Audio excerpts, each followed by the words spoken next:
19 News Studios, powered by Blind & Sons, for all of your heating, cooling, plumbing, and electrical needs. This is 19 News. Welcome back. Could Ohio soon become the next headquarters for NASA?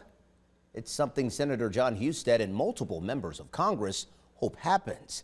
19 Data journalist Jeff Slauson here with why these lawmakers say it makes sense. Make it make sense, Jeff. Yeah, you know, it's funny. Like, whenever you tell companies, hey, come to Ohio, it's cheaper. That's what you tell employees, right? Come to Ohio. You can afford a lot more. Seems that Senator Husted and many federal lawmakers from Ohio are trying that strategy, particularly with NASA. Now, we're kind of at a mixture of a good point, potentially, for this to be happening as far as leases ending with the National NASA Center in D.C. In addition to that, consolidation of the federal government, eliminating things like DEI offices, has led to 3 other offices at NASA closing. So, could NASA Glenn become the next home of the actual headquarters for NASA? Well, let's get into exactly why this is being discussed here. Now, I mentioned those 3 offices that are being closed over the next couple of weeks and months as a result of the DEI elimination by the federal government and the consolidation of the federal government as well. In addition to that,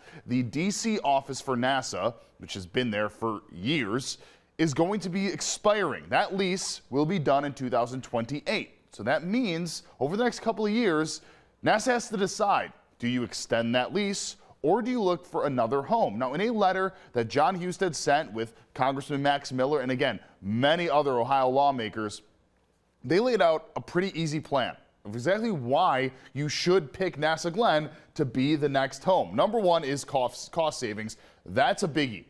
DC to Ohio, drastic difference in prices. And the thing is, it could also lead to more efficiency, particularly when you consider the fact that NASA Glenn has its own space, is on its own plot of land, so the cost goes a lot further. When we talk about an optimized workforce, this plays very heavily into the idea that you already have boots on the ground with NASA Glenn, experienced boots on the ground with NASA Glenn. So what you could do, in theory, is take the workforce that you already have, make sure that they are ready to go, and then you can start to onboard the other ones. It really would be a seamless transition. You wouldn't have to worry about building a new facility. Everything's already there, which brings us to the last point here of why they believe this could work. NASA Glenn's already announced an expansion. There's going to be different restaurants, hotels near that site.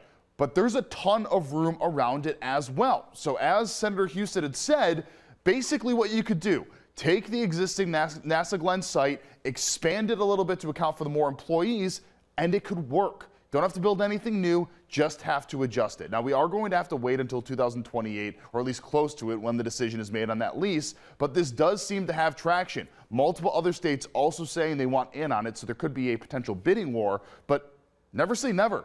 There's a chance that NASA Glenn turns into NASA HQ, which could be massive for the local economy.